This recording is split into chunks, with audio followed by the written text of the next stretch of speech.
on the M6, just weaving. So, Sue's going to start. Yeah, definitely. That's what I said before. So Mark Rooney's going to come on. Sue, you're going to make some noise. We're all going to join in. You in a hoodie is probably a little bit old for that hoodie. You're going to join in. And there's going to be loads of noise. Proper loads of noise, stamping and that. And we're going to get him on. So make some noise, Sue. Do some clapping, mate. Yes. Everyone else, please welcome Mark Rooney!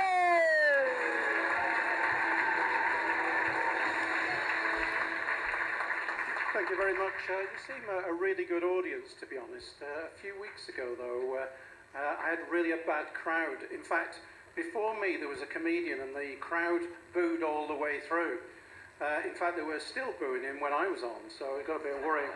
And actually, you know, I was starting to sweat a bit like Kevin Spacey's parole officer. It was really bad. So, anyway, I'm going to try and get you on my side now. This is completely true. This is my birthday today. I'm actually 59 today.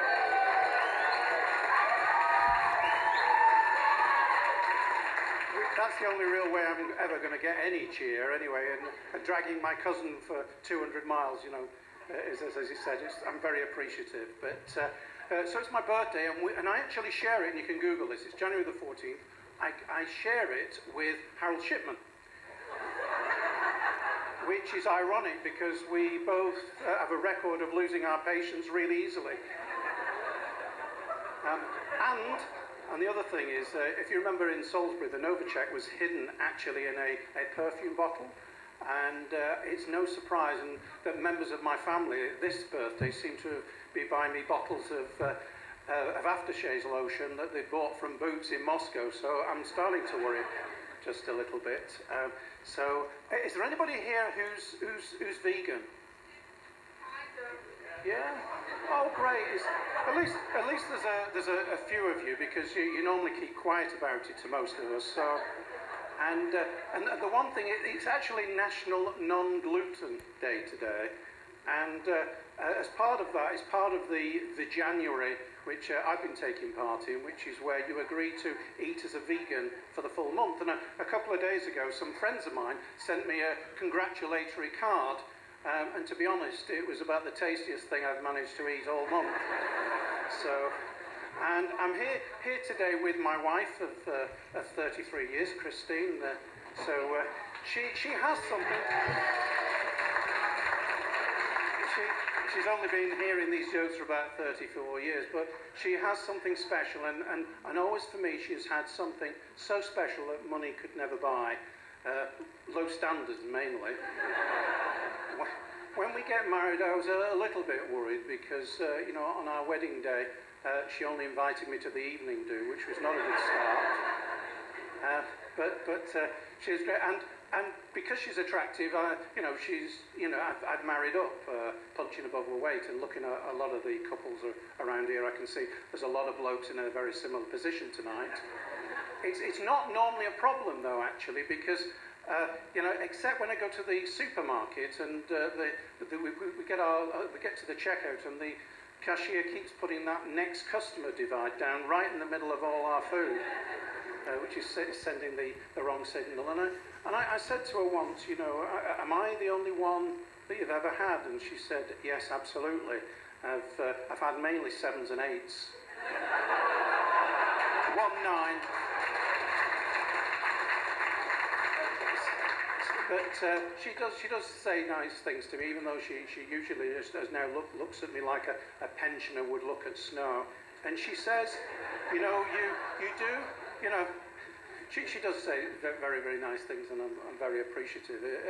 She said, do you know, if we were on a sinking ship together and we only had one life jacket, she said, I'd miss you a lot more than you'd ever think. But it's interesting because the Gallup survey was conducted about 3 months ago, again completely true. They asked 1,000 women whether they would prefer a wonderful husband or a wonderful car. And when the results came back, it was apparently 56% diesel, 44% petrol engine. So I think that tells you quite a bit. But I only have one joke, and you'll be relieved to know. one day we woke up and she said, she looked at the ceiling and she said, look at that ceiling, when was the last time you painted it? And I said, look at the face, do I look like Michelangelo? And then she said, in the garden, the lawn's overdone, the weeds are everywhere, what are you going to do about the garden? I said, look at my face, do I look like Alan Titchmarsh?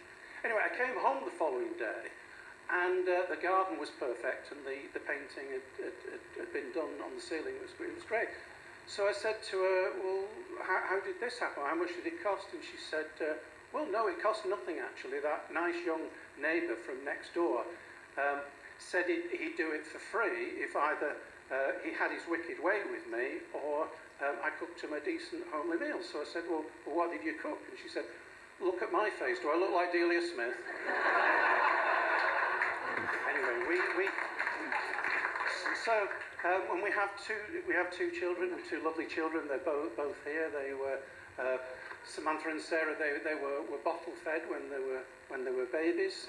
Christine said, she liked them as a friend, but didn't want to take it any further than that. And like all millennials, they're good. Every month they give some clothes to charities, often expensive clothes.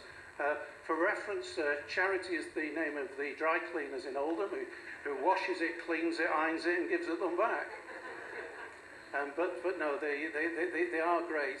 But like all millennials, they have these phrases, and one of them they typically say, Dad, you're the last person on my list I'd ever want to hurt. And that really worries me on two counts. One is they've obviously got a list, and secondly, apparently I'm on it. I was going to say, it's as we say, it's a night out for her, a night off for the rest of the family. And sorry, that was my daughter, so I'm allowed to say that in case you didn't think. So, and both our daughters are ginger, which again, we have to be very, very careful with. For example, we got them a boomerang and said it was a frisbee for gingers, and we also said to them that they could. It wasn't that funny. Anyway, but they're great with that. But we sometimes go on. We had great holidays when they were little. We sometimes go on holidays. We took on holiday to the Lake District one year. We stayed at the YMCA. The hostel was nice, but to be perfectly honest, not something to make a song and dance about.